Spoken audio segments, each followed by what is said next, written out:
दिल के अरमां आंसुओं में बह गए, जाते जाते ये तो बता जा हम जिएंगे किसके लिए। बिहार के माननीय मुख्यमंत्री जी 2014 में ही प्रधानमंत्री के उम्मीदवार हुआ करते थे।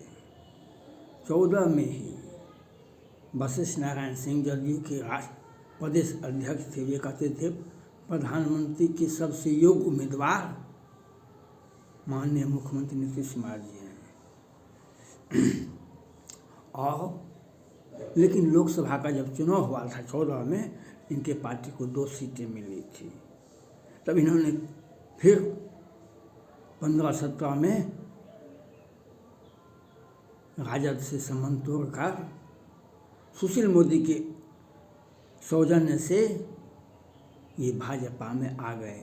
19 में इनको लाभ मिल गया, छोटा भाई क्या बड़ा भाई क्या, हम बराबर का हिस्सा लेंगे। 17 सीटें बिहार भाजपा का और जदयू का हो गया। 16 सीटें लोकसभा में हो गया। तब केंद्र में कहा कि सो हमको बराबर का हिस्सेदारी, 16 सीटें लोकसभा में है और राज्यसभा में भी 10-20 सीटें हैं, हमको उसके मुताबिक हिस्सा दिया जाए तो हम मंत्रिमंडल का सदस्य नहीं बनेंगे। फिर हार करके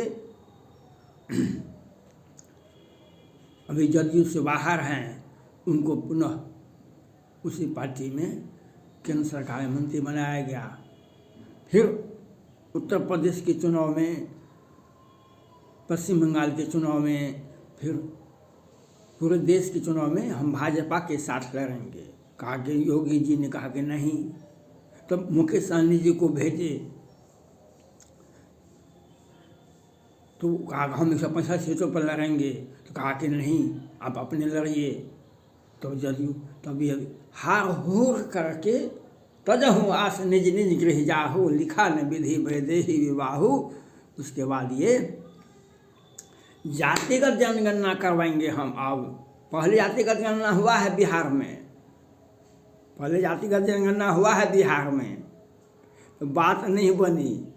तब अब 2023 में पुनः जातिगत जनगणना हो रहा है। और ये जातिगत जनगणना क्या है? ये जातिगत जनगणना है, जाति विशेष को काट दो, जाति विशेष को तोड़ दो, उसको हत्या करवा दो। जातिगत जनगणना ये है। कल इसके पहले 1 सप्ताह पहले सहरसा मधेपुरा के बीच में बैनाथपुर चौक है, एक यादव जाति के लड़के थे 20 वर्ष के लगभग, उनकी हत्या हुई। उस कल अभिषेक सिंह 20 सड़क पर गोली मार दी गई। पुरैनी बाजार है मधेपुरा जिला में। उसके पहले एक सिंह जी का बाजार गए थे दिन में, तो उनका हत्या कर दिया। वो कौन पौधा कौन 10-20 लड़के ने दिन को जाले में। ये जातीय उन्माद फैलाने के लिए राजद के हैं प्रोफेसर चंद्रशेखर यादव जी, जो मधेपुरा यूनिवर्सिटी मधेपुरा से आते हैं, वहीं से वही चुनाव भी लड़ते हैं। और जदयू आ गए कि बलियावी साहब कभी MLC बने थे, कभी राज्यसभा में गए थे। उन्होंने कहा हमको गाली देना है दे दीजिए, लेकिन हमारे आका को गाली दीजिएगा तो हम आपको शहर करवाला बना देंगे। ये जातीय उन्माद फैलाने के लिए 2 स्तंभ मिल गए हैं। जातीय उन्माद फैलाने के लिए राजद भी जदयू भी। हम बिहार की सभी जनता से अपील करना चाहते हैं, आप अपने घर के, अपने माँ बाप के, अपने समाज के प्यारे हैं। कोई भी जाति हो, मुसलमान हो, हिंदू हो, सिख हो, ईसाई हो, जो भी हो, और आप अपने घर से अपने अपने भगवान का, अपने अपने अल्लाह का, अपने अपने माता पिता का को पैर छू करके प्रणाम करके निकलिए। क्योंकि ये जिहादी नहीं, उन्मादी भी बिहार सरकार है। ये जिहादी ही नहीं, उन्मादी भी है। और मनुस्मृति और रामचरितमानस अब ये बोलते हैं, हनुमान चालीसा याद नहीं होगा इनको। ये ऑक्सफोर्ड और कैम्ब्रिज से नहीं पढ़ के आए हैं, JNU से पढ़ के नहीं आए हैं, देश की किसी बड़े यूनिवर्सिटी से पढ़ के नहीं आए हैं, लेकिन मधेपुरा यूनिवर्सिटी से पास किए हैं, जहाँ की सर्टिफिकेट पर पूरे देश में चर्चा होता है। जो यहाँ पर अब तो कुछ सुधार हुआ है, नहीं तो पूरे भारत में मधेपुरा यूनिवर्सिटी का चर्चा नहीं होता था। और यहाँ पर वैसे नंबर दे दिया जाता है। और उस कॉलेज के, क्योंकि हम रामचरितमानस पर बोलते हैं, गीता पर बोलेंगे, मनुस्मृति में बोलेंगे, और हनुमान चालीसा भी इनको याद नहीं होगा। आधा अधूरा पंक्ति को पढ़ करके समाज में एक विद्वेष फैलाने का काम करते हैं। और उसके सहयोगी में, क्योंकि दो बड़े पार्टी राजनीतिक दल हैं,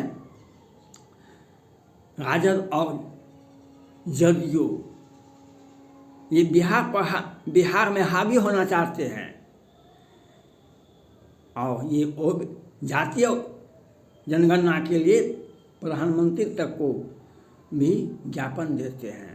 और बार बार साल में 3 बार जनगणना करवाइए, जातिगत जनगणना करवाइए। लेकिन चुनाव में जब से बिहार के मुख्यमंत्री बने हैं, तब से चुनाव नहीं लड़े हैं MLA का।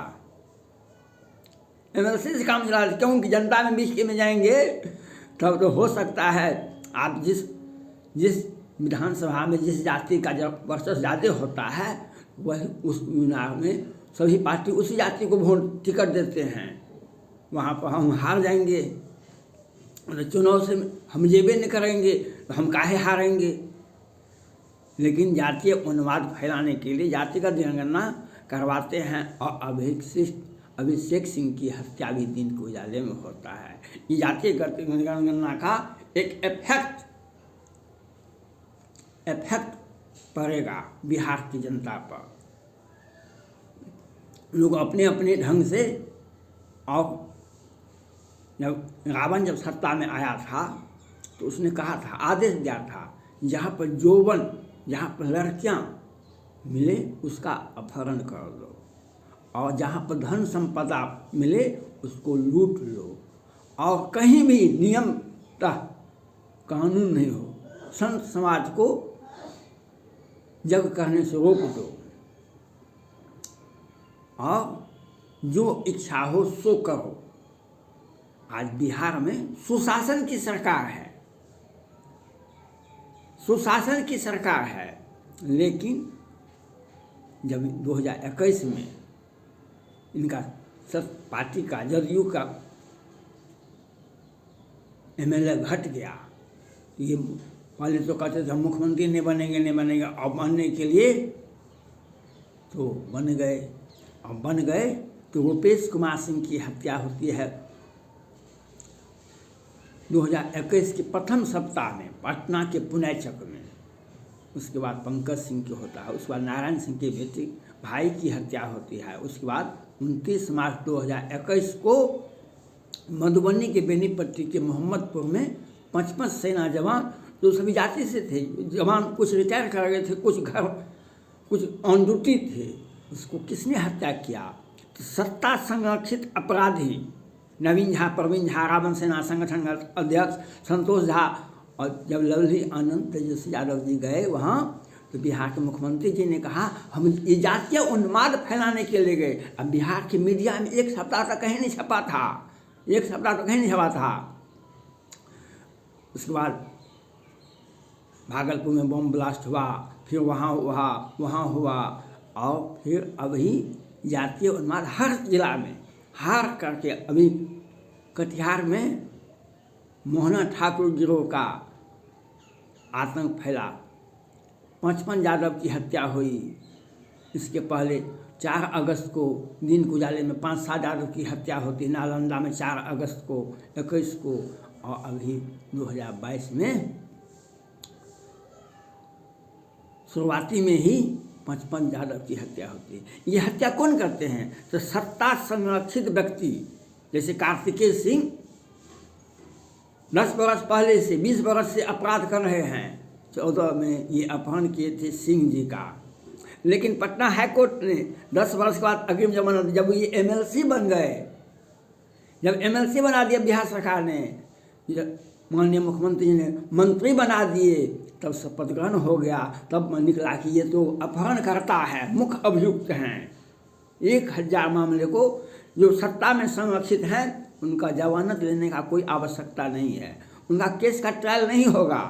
बिहार सरकार का सौजन्य है। अब ये जातीय उन्माद फैलाने के लिए, समाज को बांटने के लिए, हम ओबीसी के महानायक हैं, ओबीसी के हम कर्ता धर्ता हैं, हम उसके सबसे बड़े राजनीतिक दल हैं, सबसे बड़े राजनीतिज्ञ हैं। ओबीसी का बहाना है ये, लाख करे चतुराई विधि का लिखा मिटा नहीं जाए। उत्तर प्रदेश में अखिलेश सिंह यादव जी मुख्यमंत्री थे। मुलायम सिंह यादव जी उनके पिताजी तो वे अपने बल पर चुनाव लड़ रहे थे। लेकिन जब चुनाव रिजल्ट निकला तो अखिलेश सिंह यादव जी को कहा कि नहीं, आप मुख्यमंत्री बनिए। उनको पूछा गया मीडिया से, और लोगों ने पूछा कि आप अपने लिए चुनाव लड़ रहे थे, आपके नेतृत्व में चुनाव लड़ा गया था उत्तर प्रदेश में 12-13 में, तो आप, हम बूढ़े हो गए, हम बीमार हैं, अब हम क्या मुख्यमंत्री बनेंगे। तो अखिलेश सिंह यादव जी अच्छे थे, पर ऑक्सफोर्ड से, विदेश से पढ़ के आए हैं, लंदन से पढ़ के आए हैं, तो वे अच्छे ढंग से काम करना शुरू किए। उसके बाद वे, उन पर हावी हो गया समाजवादी पार्टी के दूसरे नेता आजम खान साहब। 12 में महाकुंभ लगा था उत्तर प्रदेश में, वहाँ पर हम भी गए थे। तो अमेरिका की सरकार ने, अमेरिका के माननीय राष्ट्रपति जी ने कहा, अखिलेश यादव जी को बुलाया अमेरिका, उनसे पूछा कि आप किस प्रकार से मैनेजमेंट किए 25 करोड़ आबादी को, और पूरे देश से आया कई करोड़, और कैसे कोई हिंसा नहीं हो। वैसे पुल गिर गया था, लेकिन वह राज्य सरकार द्वारा प्रायोजित नहीं था, लेकिन शांतिपूर्ण ढंग से महाकुंभ का निर्माण होगा। उसके बाद सत्ता में बौखलाए बैठे व्यक्ति बौखला गए।